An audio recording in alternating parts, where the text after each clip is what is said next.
السلام علیکم ناظرین، سلامتی ہو آپ پر جہاں بھی آپ ہوں۔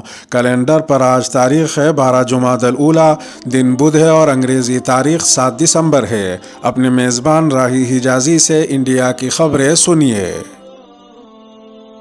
بڑی بات ہے کہ دارالعلوم دیوبند کے فارغین کا کردار اتنا صاف اور شفاف ہے۔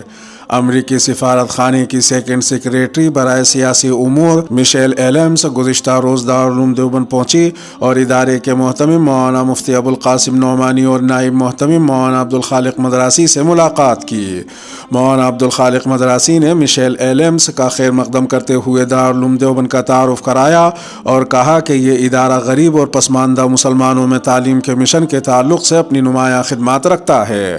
مولانا عبدالخالق مدراسی نے مزید کہا کہ دارالعلوم دیوبند کی تحریک کا اثر یہ ہے کہ آج پوری دنیا میں مدارس کی شکل میں علوم اسلامیہ کے مراکز قائم ہیں جن کے ذریعے علم و دین کی درسگاہیں آباد ہیں۔ انہوں نے کہا کہ دارالعلوم دیوبند قومی اور وطنی خدمات میں بھی اپنا بنیادی کردار رکھتا ہے۔ تعلیمی مشن کے اعتبار سے دارالعلوم دیوبند ایک خالص دینی تعلیمی ادارہ ہے اور اس کا کسی سیاسی تنظیم سے کوئی تعلق نہیں ہے۔ اس کے علاوہ دارالعلوم دیوبند کے محتمم مولانا مفتی ابوالقاسم نعمانی نے کہا کہ سیاست سے یہ ادارہ ہمیشہ دور رہا ہے لیکن سماجی اصلاحات سے کبھی غافل بھی نہیں رہتا۔ اس ملک کی آزادی سے لے کر آج تک دارالعلوم دیوبند اور اس کے اکابر نے ملک و ملت کی رہنمائی میں نمایاں کردار ادا کیا ہے۔ دوسری جانب امریکی سفارت خانے کی سیکنڈ سیکریٹری برائے سیاسی امور میشیل ایلمز نے دارالعلوم دیوبند کی ستائش کرتے ہوئے کہا کہ یہ بڑی بات ہے کہ کسی ادارے کے فارغین کا کردار اتنا صاف اور شفاف ہو۔ انہوں نے مزید کہا کہ دارالعلوم دیوبند امن و آشتی کا پیغام دیتا ہے اور دہشت گردی کی مخالفت کرتا ہے اور ترقی کا راستہ امن پسندی کی راہ سے ہی ہو کر گزرتا ہے۔ میشیل ایلمز کا یہ بھی کہنا تھا کہ دارالعلوم دیوبند کی لائبریری دیکھ کر روحانی سکون حاصل ہوا۔ انہوں نے کہا کہ اس قسم کے کتب خانے نادر و نایاب ہیں، ان کی حفاظت کی جانی چاہیے۔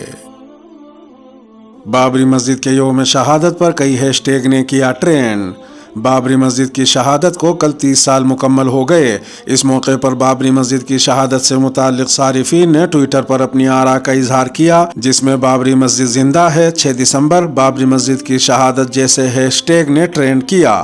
ایک ٹویٹر صارف اختر الامام نے 1992 کے واقعے کی تصاویر شیئر کرتے ہوئے لکھا کہ یہ نہرو ہی تھے جنہوں نے مسجد میں مورتی نصب کروائی، یہ راجیو گاندھی تھے جنہوں نے بابری مسجد کا تالا کھولا، یہ نرسمہا راؤ تھے جنہوں نے بابری مسجد کو شہید کیا۔ انہوں نے مزید لکھا کہ بابری مسجد زندہ ہے اور قیامت تک ہمارے دلوں میں زندہ رہے گی۔ الیاس نام کے ایک صارف نے الزام عائد کرتے ہوئے لکھا کہ 30 سال پہلے 6 دسمبر 1992 کو RSS کے ایک ہجوم اور BJP کے دہشت گردوں نے بابری مسجد پر حملہ کیا اور اسے غیر قانونی طور پر گرا دیا۔ انہوں نے مزید لکھا کہ مجرموں کو کبھی سزا نہیں دی گئی بلکہ انڈین معاشرے کی اکثریت نے ان کی تعریف کی۔ بابری مسجد کو انصاف کا انتظار ہے۔ دوسری جانب تقریباً 1 درجن سیاسی جماعتوں، NGOs اور طلبہ تنظیموں نے بابری مسجد کی شہادت کے 30ویں سال کے موقع پر ایک مشترکہ احتجاج کا اہتمام جنتر منتر پر کیا جس میں Jamaat Islami Hind, social democratic party of India نے بھی شرکت کی اور اس دن کو فسطائی مخالف دن کے طور پر مناتے ہوئے شدید احتجاج درج کروایا۔